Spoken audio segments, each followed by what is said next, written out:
operasyon sa Quiapo. Snatcher, manturukot, masasamang tambay, at kung ano-ano pa. Sigurado ka na ba, Evan? Dito ba itinira sa Quiapo? Patay ka makakapangga dito. Kaya naman kinakatakot nyo. Oh, alam nyo na.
Adol, baka gusto mo ibigay na lang sa amin yung nasukit mo. Sige na, bigay mo na! Sige, wala na yun!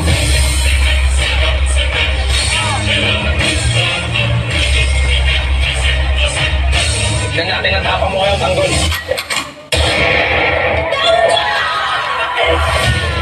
Isasukatan. Malipasahin ko rin po mga adapters at mga kananagya mula rito sa Quiapo, Maynila. Hindi ka na nagtanda.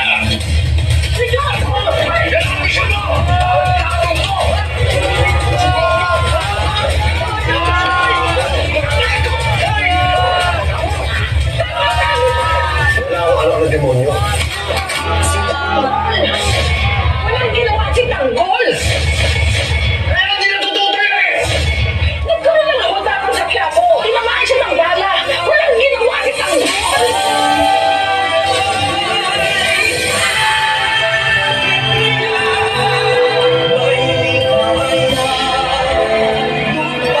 Panginoong Nazareno, tulungan niyo po sana ako.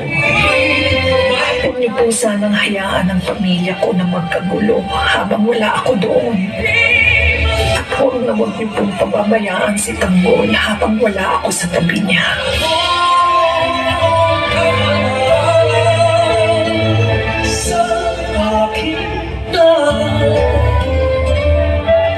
Mahal ni Tanggol si Rigor. Pero ni Nathan, hindi minahal ni Rigor si Tanggol. Sisiguraduhin ko na ako mismo tungtong ba sa likod mo.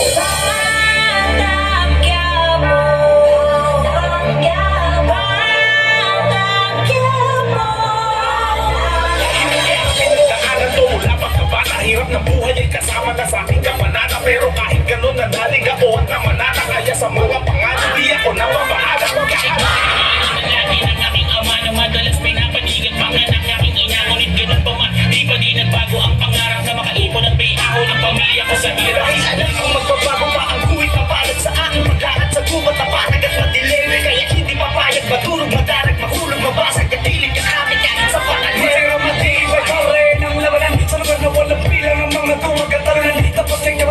handa ka makipagkapunan. Yan ang kapalaran ng isang batang Sari man ang hamon ay walang inatasan.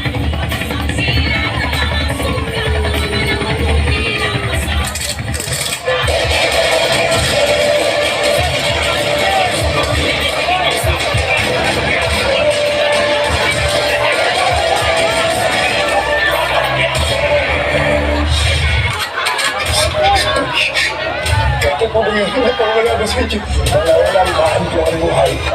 Hindi ka magugulong sa bilangguan. Sa sementeryo ang magsama.